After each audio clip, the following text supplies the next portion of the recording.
નમસ્કાર વિદ્યાર્થી મિત્રો, ગયા લેક્ચરમાં આપણે ઉદાહરણના દાખલાઓ અને પ્રકરણ સ્વાધ્યાય તો 10માં પહેલો એક્ઝામ્પલ જોઈ ગયા હતા. હવે એથી આગળ વધીએ તો એક્ઝામ્પલ નંબર 3, જેના અક્ષો પર રચાતા અંતઃખંડોનો સરવાળો.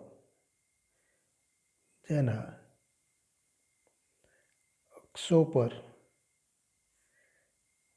રચાતા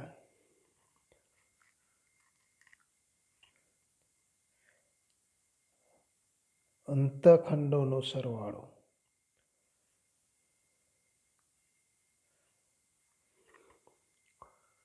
અને ગુણાકાર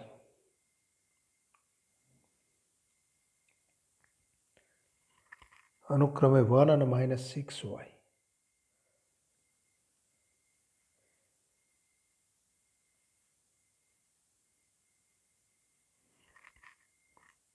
તેવી રેખાનું સમીકરણ શોધો.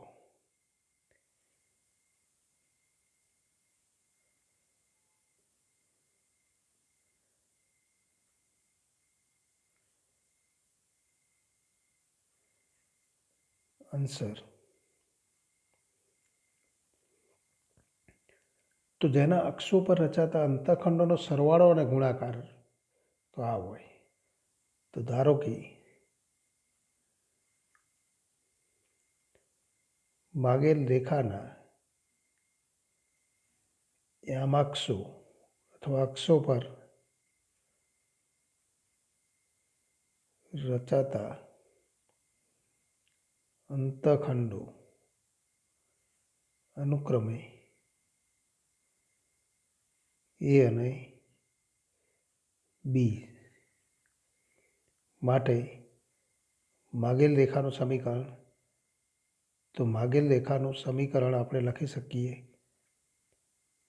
x/a +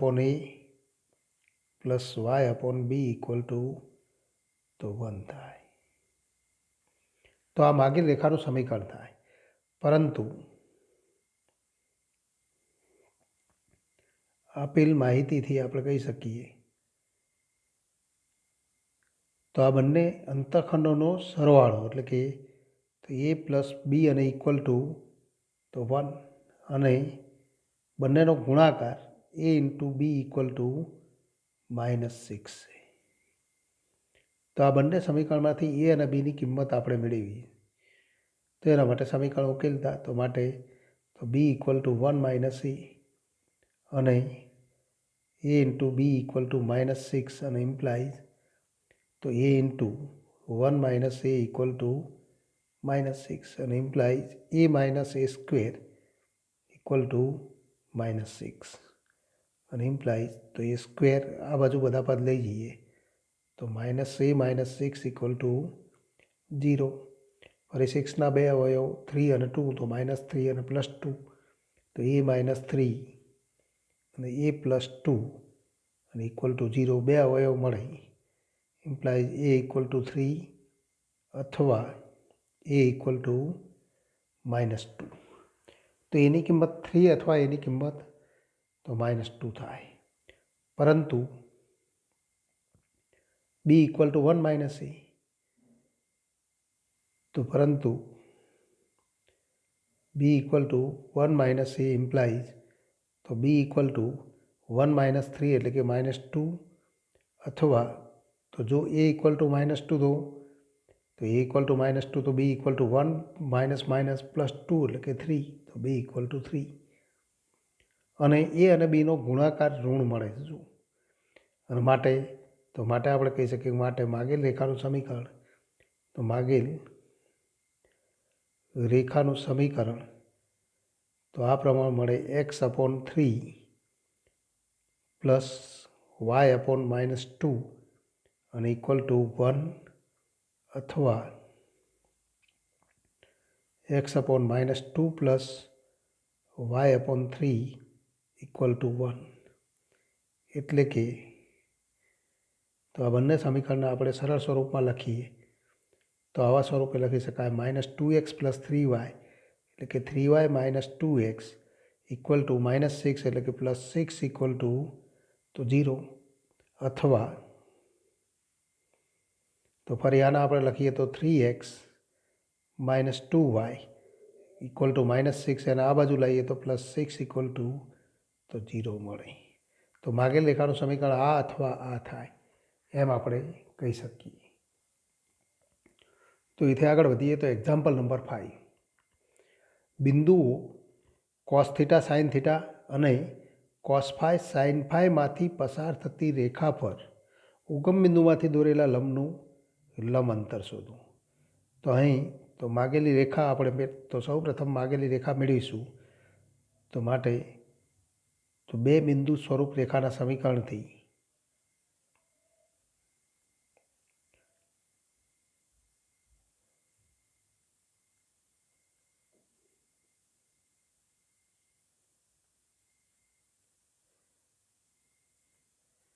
માગેલી રેખાનું સમીકરણ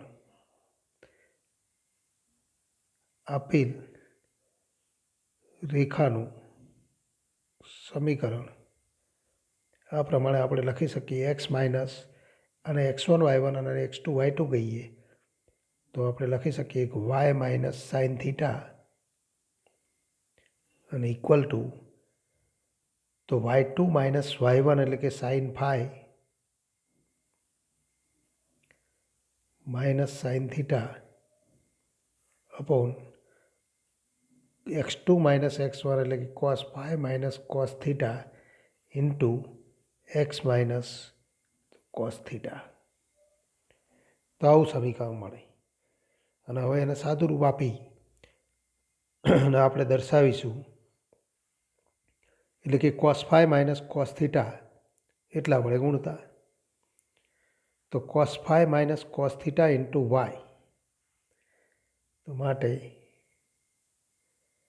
cos phi minus cos theta into Y. ફરી સાઇન થીટા વડે ગુણી દો તો minus sine theta cos phi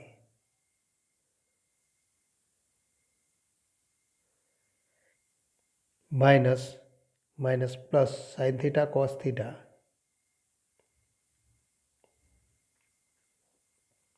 equal to sine phi minus sine theta. તો sine phi minus sine theta into X. ફરી માઇનસ કોસ થીટા વડે ગુણી દો તો minus sine phi cos theta minus minus તો plus sine theta cos theta.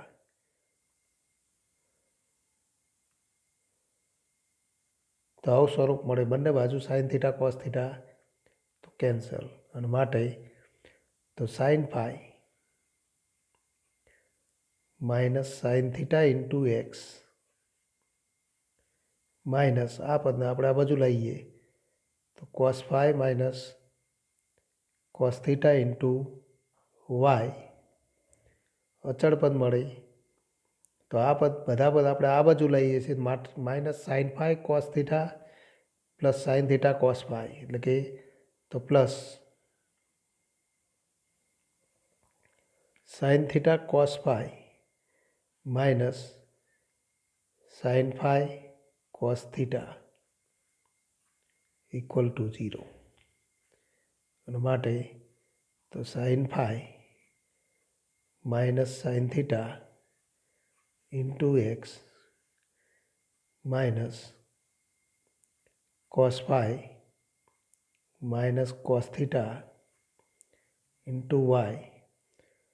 પણ આનું સાદુરૂપ આપીએ તો sine alpha cos beta minus sine beta એટલે કે તો sine alpha cos beta minus cos alpha sign beta અને equal to sine alpha minus beta એવું આપણે કહી શકીએ. એટલે કે plus sine theta minus phi. કારણ કે સાઇન થીટા માઇનસ ફાઈનું સૂત્ર sine theta cos phi minus cos theta sine phi equal to 0. તો આ રેખા મળે જેનું ઉગમ બિંદુથી અંતર તો આપણે મેળવવું. અને ઉગમ બિંદુથી અંતર મેળવવા માટે તો બે રીતે ગણતરી કરી શકાય. ઉગમ બિંદુથી તો આ રેખા પરનું અંતર મેળવવા માટે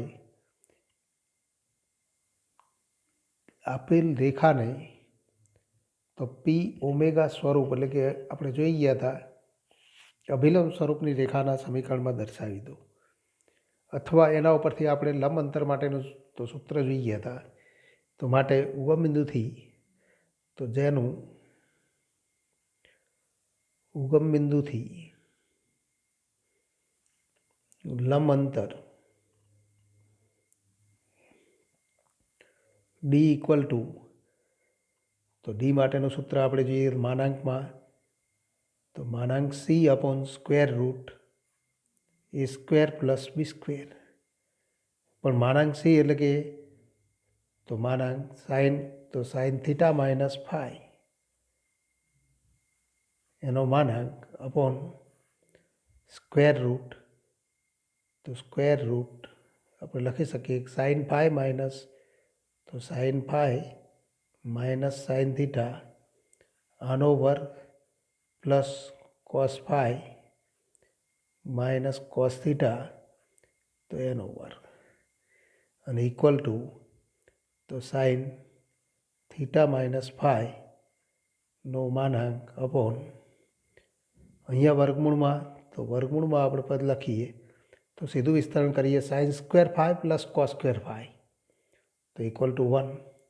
ફરી અંતિમ પદ sine square theta plus cos square theta તો એ પણ 1. મધ્યમ પદ તો બંનેનું મધ્યમ પદ તો -2 તો એમાંથી સામાન્ય મળે. આના મધ્યમ પદમાં -2 બહાર લઈ લઈએ તો સાઇન ફાઈ સાઇન થીટા અને આના મધ્યમ પદમાં તો plus cos phi cos theta તો આવું સ્વરૂપ મળે અને ઇક્વલ ટુ તો સાઇન થીટા માઇનસ ફાઈ નો માનાંક અપોન સ્ક્વેર રૂટ 1 + 1 એટલે કે 2 માઇનસ 2 ટાઈમ્સ ફરી cos phi cos theta cos phi plus sine theta sine phi. તો એ તો શેનું સૂત્ર છે તો કોસ થીટા કોસ ફાઈ એટલે કે cos alpha cos beta plus sine alpha sign beta તો કોસ તો થીટા માઇનસ ફાઈ અથવા ફાઈ માઇનસ થીટા. અહીંયા જે સ્વરૂપ લખેલું એ આપણે લખી દઈશું તો થીટા માઇનસ ફાઈનું સૂત્ર અને ઇક્વલ ટુ તો સાઇન થીટા માઇનસ ફાઈ નો માનાંક અપોન 2 આપણે બહાર લઈ લઈએ તો √2 વર્ગમૂળમાં 1 minus cos theta minus phi પણ 1 માઇનસ કોસ 2 થીટા તો વર્ગમૂળમાં 1 minus cos theta minus phi અને ઇક્વલ ટુ તો સાઇન તો ફરી આને આપણે તો સાઇન 2 થીટાનું સૂત્રનો ઉપયોગ કરીએ તો 2 times sine theta minus phi upon 2 into cos theta minus phi upon 2 એનો માનાંક upon √2 into 1 minus cos 2 theta તો 2 ટાઈમ્સ સાઇન સ્ક્વેર તો થીટા માઇનસ ફાઈ અપોન 2. આમાંથી તો sine theta minus phi upon 2 તો કેન્સલ. 2 બહાર લઈ લઈએ તો √2 into cos theta minus phi upon 2 upon 2 તો કેન્સલ થઈ જશે. તો અહીંયા તો √2 પણ આપણે દૂર કરી દઈએ કારણ કે √2 અહીંયા આપણે કેન્સલ કરેલા છે એના બદલે તો અહીં √2 કેન્સલ થઈ જશે. છેદમાં આપણને મળશે √2 into sine theta minus phi upon 2 અને ઇક્વલ ટુ તો ટેન થીટા તો કોટ થશે તો 1 upon cot theta theta minus phi upon 2 upon 2 તો એ માગેલું અંતર થાય. તો ડી બરાબર માનાંકમાં cot theta minus phi upon 2 એ માગેલું અંતર આપણે આને માનાંકમાં લખીએ, બધા પદ માનાંકમાં જ લખી દઈએ તો કોઈ તો ફેર પડતો નથી. એટલે કે અહીંયા પણ તો વર્ગમૂળમાં હતું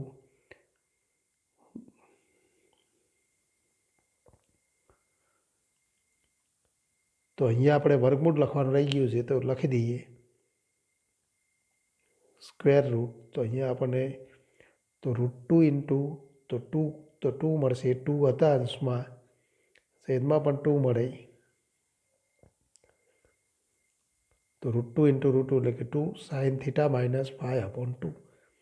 તો અહીંયા તો માનાંક થાય તો 2 2 કેન્સલ અને ઇક્વલ ટુ cot θ માઇનસ 5/2. તો ઇક્વલ ટુ માનાંકમાં cot θ માઇનસ 5/2 એ માગેલું લંબ અંતર થાય. તો એ બાબત આપણે ધ્યાનમાં રાખીશું કે અહીંયા તો ગણતરીમાં જે આંકડાકીય ગણતરી છે એ આપણે સુધારી લઈશું. તો હવે આગળ વધીએ. તો example number 7. Rekha x/4 plus y/6 equal to 1 અને yxના છેદબિંદુ એ આપેલ રેખાને લંબ એવી રેખાનું સમીકરણ શોધો. તો આ રેખાને લંબ એવી yx સાથેનું છેદબિંદુ મળે એ બિંદુમાંથી પસાર થતી રેખા આપણે મેળવી.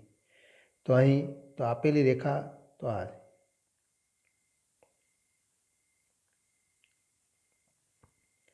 આપેલ રેખા x/4 plus y/6 equal to 1 જેનો y અંતખંડ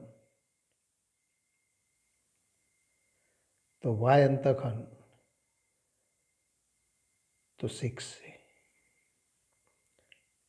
તેથી yx સાથેનું છેદબિંદુ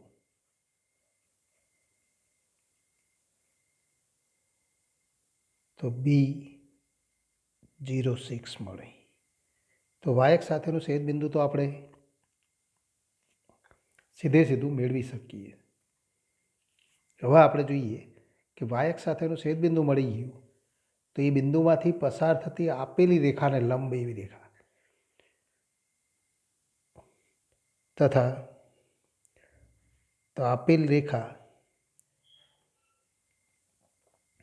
x/4 plus y/6 equal to 1 એટલે કે એના આપણે તો થોડા સરળ સ્વરૂપમાં લખીએ તો 6x પ્લસ 4y અને ઇક્વલ ટુ 24. એટલે કે ક્રોસ ગુણાકાર આપણે સીધો કરી દઈએ. ફરી તો 2 લસાશે તો 2 વડે ભાગતા તો 3x plus 2y equal to 12. એનો અર્થ કે તો આ આપેલી રેખા તો એનો ઢાળ આપણે મેળવવો છે. તો માટે આપેલ રેખા 3x plus 2y minus 12 equal to તો 0નો ઢાળ m ઇક્વલ ટુ તો -a/b. તો આ સૂત્રથી તો m ઇક્વલ ટુ કઈ કિંમત મળશે તો -3/2. અથવા આ રેખાને ઢાળ અંતખંડ સ્વરૂપમાં દર્શાવી દો એટલે કે 2y તો yને સૂત્રનો કરતા બનાવી દો અને તો y equal to mx plus c સાથે સરખાવો તો ઢાળની કિંમત મળે. તો m ઇક્વલ ટુ -3/2 મળે. પરંતુ માગેલ રેખા આપેલ રેખાને લંબ માટે તો માગેલ રેખાનો ઢાળ તો માગેલ રેખાનો ઢાળ અને ઇક્વલ ટુ -1/m એટલે કે માઇનસ તો 1/-3/2 અને ઇક્વલ ટુ તો 2/3 મળે. તો પરંતુ માગેલ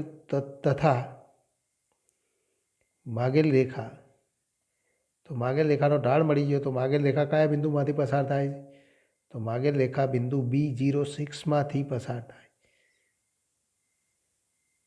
પસાર થતી અને 2/3 તો ઢાળવાળી રેખા છે.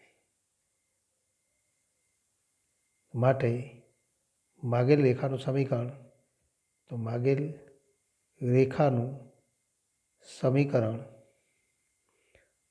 બિંદુ ઢાળ સમીકરણથી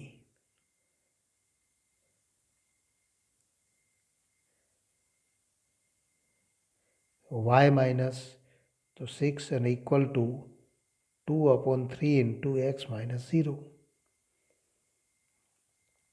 અને માટે તો 3y માઇનસ 18 ઇક્વલ ટુ તો 2x અને માટે તો 2x minus 3y plus 18 equal to તો 0. આ બધા પદને આપણે આ બાજુ લઈએ અથવા આ પદને આ બાજુ લાવો તો પણ એ સ્વરૂપે પણ સમીકરણ લખી શકાય. તો આ માગેલ રેખાનું સમીકરણ થાય. તો એથી આગળ વધીએ તો એક્ઝામ્પલ નંબર 9. જો રેખાઓ 3x plus y minus 2 equal to 0, px plus 2y minus 3 equal to 0 અને 2x minus y minus 3 equal to 0 એક બિંદુમાંથી પસાર થતી હોય તો પી શોધો. એટલે કે ત્રણેય રેખાઓ એક જ બિંદુમાંથી પસાર થાય એટલે કે ત્રણેય રેખાઓ સંગામી. તો ત્રણેયનું એક સામાન્ય બિંદુ મળે. તો આ ત્રણ રેખાઓ પૈકી કોઈ પણ બેનું એક તો સામાન્ય બિંદુ આપણે મેળવીએ એટલે કે બેનું છેદ બિંદુ મેળવીએ તો ત્રીજી રેખા એમાંથી પસાર થાય. તો આ ત્રણેય સમીકરણમાં એક્સનો સહગુણક અજ્ઞાત હોય એવું તો બીજું સમીકરણ. તો પહેલી તો બીજી અને ત્રીજી રેખા પૈકી પહેલી અને ત્રીજી રેખાનો ઉકેલ મેળવીશું. તો અહીં આપેલ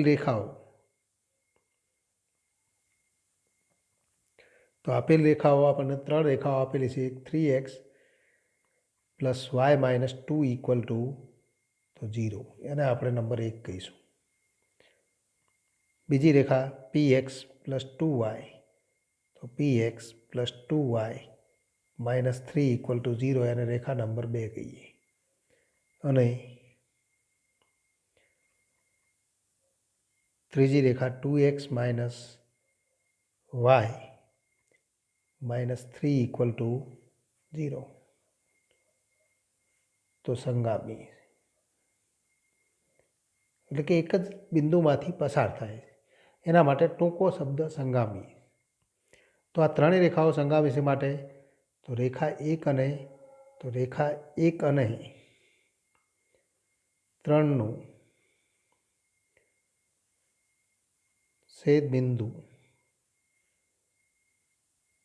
ના યામ ચોકડી ગુણાકારથી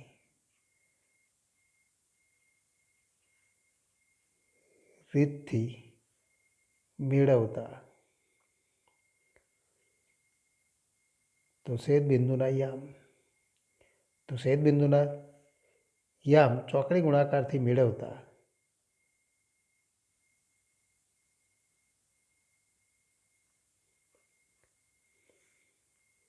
જો છેદબિંદુ XY હોય તો આપણે લખી શકીએ કે x અપોન તો પહેલું અને ત્રીજું સમીકરણ લઈએ તો x વાળા પદ તો દબાઈ દો 1 માઇનસ 2 અને તો -1 -3 તો આ બંનેનો ગુણાકાર માઇનસ આ બંનેનો ગુણાકાર થશે ઇક્વલ ટુ y અપોન તો ફરી y વાળું પદ તો દબાઈ દો તો અચળ પદ -2 તો 3 -3 અને 2 તો આ ગુણાકાર માઇનસ આ ગુણાકાર અને ઇક્વલ ટુ 1 અપોન તો એક્સ અને વાયના સહગુણકો એટલે કે 3 1 2 -1 આ બેનો ગુણાકાર માઇનસ આ બેનો ગુણાકાર. તો આપણે ગુણાકાર કરીને આપણે નિરૂપણ મેળવીશું તો માટે તો x upon -3 minus minus plus થઈ જશે અને ચિહ્ન માઇનસ એટલે કે 3 -2 તો 3 -2 equal to y upon -4 plus 9 equal to 1 upon -3 -2 માટે એક્સ ઇક્વલ ટુ અહીંયા ગુણાકારમાં આપણે -3 મળશે -3 -2 તો એક્સ અપોન -5 અને ઇક્વલ ટુ વાય અપોન 9 -4 એટલે કે 5 અને ઇક્વલ ટુ 1 અપોન -5 માટે તો એક્સ ઇક્વલ ટુ 1 અને વાય ઇક્વલ ટુ -1 મળે અને માટે છેદ બિંદુ XY અને ઇક્વલ ટુ તો 1 - 1 મળે, જે રેખા 2 પર તો 2 પર હોય, એટલે કે બીજી રેખા એ બિંદુમાંથી પસાર થાય અથવા આ છેદબિંદુ એ તો રેખા 2 પર પરનું પણ બિંદુ થાય. માટે તેથી સમીકરણ 2નું સમાધાન કરે અને માટે તો બીજા સમીકરણમાં એક્સની કિંમત 1 લખો અને વાયની કિંમત -1 લેતા ડાબી બાજુ મળતું મૂલ્ય ઇક્વલ ટુ જમણી બાજુ મળતું મૂલ્ય થાય. તો એક્સની કિંમત 1 લખીએ તો પી, વાયની કિંમત 1 લખીએ તો p + 2 - 3 = 0. કારણ કે વાયની કિંમત -1 લખીએ તો p - 2 -3 = 0 અને ઇમ્પ્લાઇઝ p - 5 = 0 ઇમ્પ્લાઇઝ આપણે કહી શકીએ p = 5. તો પીની માગેલી કિંમત તો 5 મળી. અહીંયા આપણે ગણતરીમાં આંકડાકીય ગણતરીમાં થોડી ચોકસાઈ રાખીશું. ક્યારેક તો ઉતાવળથી ગણતરી કરતા હોઈએ તો ચિહ્નમાં ભૂલ થવાની ખૂબ તો ઘણી શક્યતા. એટલે ગણતરી કરતી વખતે આ ધ્યાન રાખવું કે કયા બે પદનો, તો ચોકડી ગુણાકારની રીતમાં આ બે પદનો ગુણાકાર માઇનસ આ બેનો ગુણાકાર, તો આ બેનો ગુણાકાર ધન મળે છે કેમ, તો આગળ ચિહ્ન માઇનસ મળે, એ ધ્યાનમાં તો રાખીશું.